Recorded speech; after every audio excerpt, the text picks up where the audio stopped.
All right, now let's take a look at what is or who are the likely successors of the deputy president if he is impeached. If Senate confirms that impeachment, and that vacancy may fall in the next 7 days. Now, tonight, we call it the wild card because we are going fishing tonight to find out exactly who is likely to replace Rigathi Gachagua if the Senate confirms that resolution from the National Assembly. Let's begin where we need to begin with our wild card tonight. And as I said, we are going fishing tonight. So Anne Waiguru is the governor of Kirinyaga County. Second term into 2 years. She just left the seat of the COG chairmanship. She was there for 4 years. She's the governor of Kirinyaga. She's the first on the list tonight. So that's Anne Waiguru. She's not the only governor who is in that list of a wild card because Irungu Kang'ata, they've said he's a performer in the county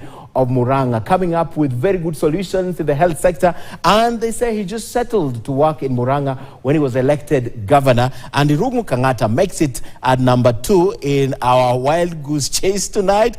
Gladys Wanga, Homa Bay County Governor, first-time governor, women rep, member of parliament, is also on the list tonight. She is also said to be a likely replacement of Rigathi Gachagua. In fact, the TIFA polls also put her right there together with other people you are about to see shortly. And in that list, there were the other 2 governors also. So that is Gladys Wanga. Professor Kithure Kindiki, Cabinet Secretary, Interior and National Coordination of Government, is in the list. In fact, they said when Rigathi was getting this position, he was the most likely qualified candidate for this.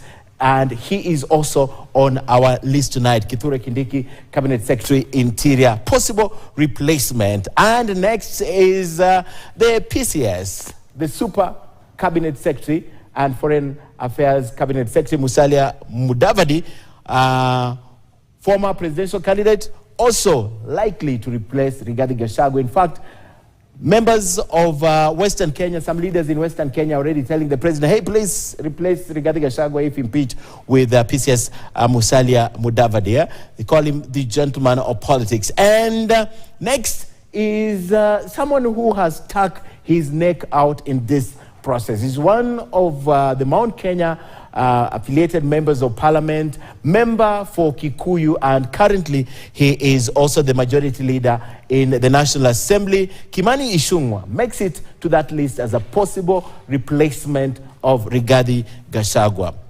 And next is the very quiet, silent, suddenly he's gone silent. He's very quiet, he's not speaking. Kiharu, member of parliament, Ndindi Nyoro, also a favorite. We've seen him move around with the president. We've also known the dalliance between him and the deputy president. But Ndindi Nyoro could possibly replace his friend Rigathi Gachagua. Remember, he was very inactive in the National Assembly during the impeachment motion. There's a lot of speculations around it. He didn't want to get involved because he's a possible successor. So Ndindi Nyoro also makes it on the list tonight. But now, here is where the surprise is, because we understand that former head cabinet secretary, who was also a member of parliament and a top performer in President Uhuru Kenyatta's government, and this basically during COVID, this is one of the cabinet secretaries that held this country, and remember how he used to handle COVID issues, and they said he's a performer. He's a former member of parliament, former senator, if I'm not wrong, not member of not the National Assembly. Mutahi Kagwe also is on the wild card tonight, making it as a possible replacement from Mount Kenya of Rigathi Gachagua. And finally, this will surprise you. Would you know that PK, Peter Kenneth, former presidential candidate, Mzungu wa Gatanga, and now he's very quiet, just doing his personal things. He's on the wild card tonight. Peter Kenneth is also touted as a possible replacement of Rigathi Gachagua. Now, that is our comprehensive list of who is likely to replace Rigathi Gachagua. Remember the process. President nominates, it goes to the National Assembly. The National Assembly has about 60 days to ventilate and consider who to be appointed the next nominated, the next deputy president, and of course the National Assembly will confirm. So that is the process. All these names, wildcard. Now, one of the 3 men, away from this now, one of the 3 men who was abducted and released after more than a month in captivity has broken